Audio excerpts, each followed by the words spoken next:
Hello दोस्तों, स्वागत है आपका मेरे इस यूट्यूब चैनल पर। मैं संजू ठाकुर आज आप लोगों के सामने इंडियन पॉलिटी के कुछ इंपॉर्टेंट क्वेश्चंस लेकर आया हूं, जो कि आपके अपकमिंग एग्ज़ाम के लिए बहुत ज़्यादा इंपॉर्टेंट रहने वाले हैं।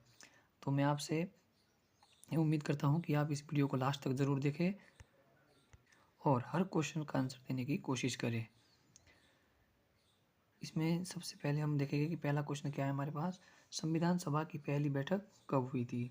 संविधान सभा की जो पहली बैठक हुई थी वो कब हुई थी? आपकी 9 दिसंबर 1946 को।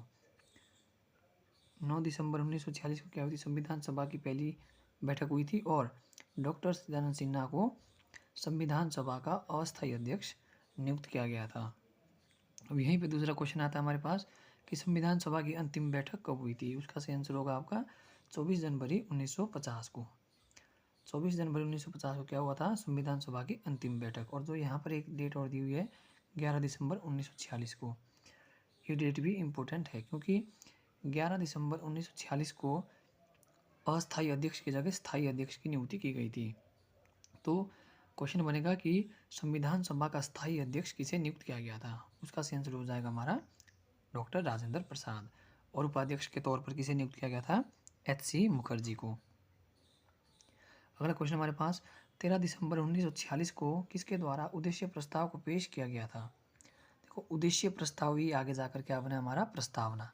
ये बहुत ज़्यादा इंपॉर्टेंट। सबसे पहले बनेगा क्वेश्चन कि उद्देश्य प्रस्ताव को कब पेश किया गया था? इस उद्देश्य प्रस्ताव को पेश कब किया गया था? 13 दिसंबर 1946 को। और इसे पास कब किया गया?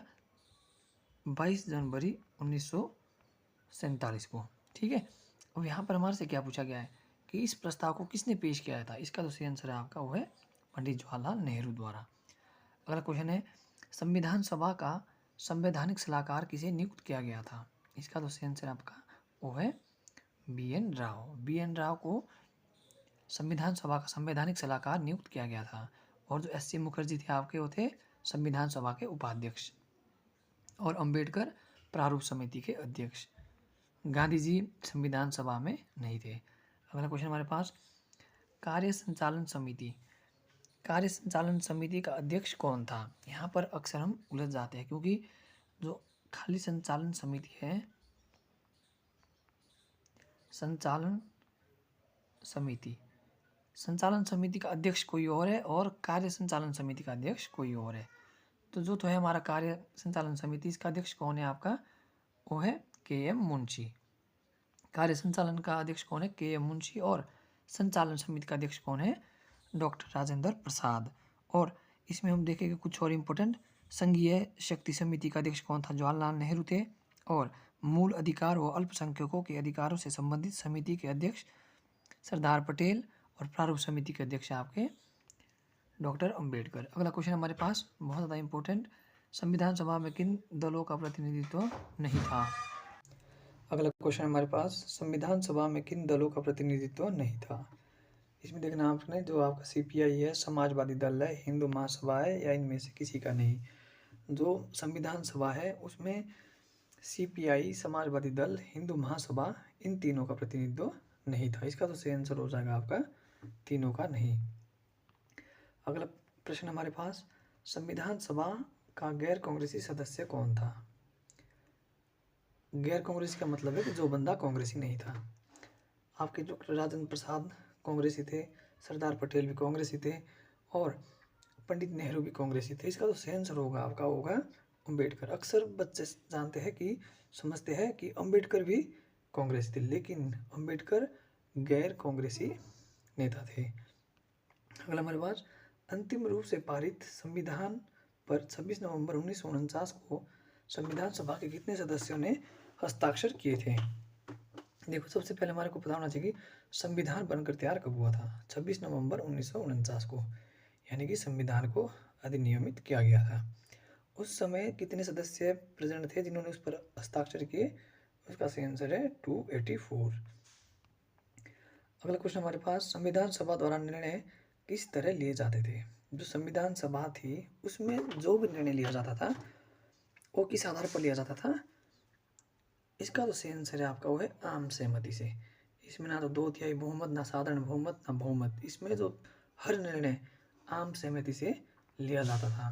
अगला है संविधान सभा में प्रसिद्ध गांधीवादी कौन थे। ये बहुत ज़्यादा इंपॉर्टेंट क्वेश्चन है कि संविधान सभा में प्रसिद्ध गांधीवादी नेता कौन थे। आपके S.N. अग्रवाल। वो आपने देखा होगा कि गांधी का व्यू हमारे संविधान में कहीं भी देखने को नहीं मिलता है और बहुत बाद में जोड़ा गया है किसके अंतर्गत, DPSP के अंतर्गत। अगर हमसे क्वेश्चन पूछा जाता है कि गांधी के विचारों को भारतीय संविधान में कहाँ पर रखा गया है, तो उसका जो आंसर हो जाएगा आपका DPSP में। अगला क्वेश्चन हमारे पास, सांप्रदायिक प्रतिनिधित्व का जन्मदाता किसे माना जाता है। इसका जो आंसर है आपका जो सांप्रदायिक प्रतिनिधित्व, इसमें क्या है कि पृथक प्रतिनिधित्व, जैसे पहले किया गया था कि हिंदू हिंदू को ही चुनेगा और मुस्लिम मुस्लिम को ही चुनेगा, तो बाद में क्या हुआ कि रैमजे मैकडोनाल्ड इसने पृथक प्रतिनिधित्व का विस्तार करके किसको जोड़ा, और आपका वो जोड़ दिया अनुसूचित जातियों को, जिसके कारण इसे क्या कहा जाता है, सांप्रदायिक प्रतिनिधित्व का जन्मदाता। इसका आंसर क्या है हमारा, रैमजे मैकडोनाल्ड। अब यहाँ पर क्या हुआ कि जैसे ही गांधी जी को पता चलता है कि इस तरह कुछ विस्तार किया गया है, तो गांधी जी ने क्या किया, येरवदा जेल में गांधी जी ने आमरण अनशन शुरू कर दिया, जिसके कारण बाद में गांधी जी और अंबेडकर के बीच क्या होता है आपका पुनः समझौता। पुनः समझौता कब हुआ है आपका 1932 में। ये बहुत ज़्यादा इम्पोर्टेंट है। अब यहाँ पर क्या है हमारा पुनः समझौता होगा, तो यहाँ पर क्या हुआ कि जो पृथक प्रतिनिधित्व का विस्तार किया गया था उसे ना करके अनुसूचित जातियों को क्या किया गया, आरक्षण प्रदान किया गया। फिर क्वेश्चन हमारे पास, प्रांतों में द्वैत शासन की व्यवस्था किस अधिनियम द्वारा की गई। ये बहुत इंपॉर्टेंट क्वेश्चन है आपका। ये की गई है भारत परिषद अधिनियम 1919 द्वारा, प्रांतों में द्वैत शासन की व्यवस्था। और यहीं पर दूसरा क्वेश्चन हो जाता है कि केंद्र में द्वैत शासन की व्यवस्था, तो वहाँ पर कब की गई है, भारत शासन अधिनियम 1935 द्वारा।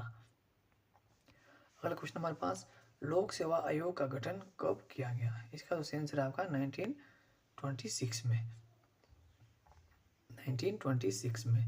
फिर अगला क्वेश्चन है, संघीय न्यायपालिका की स्थापना कब की गई। संघीय न्यायपालिका की स्थापना कब की गई आपकी 1937 में।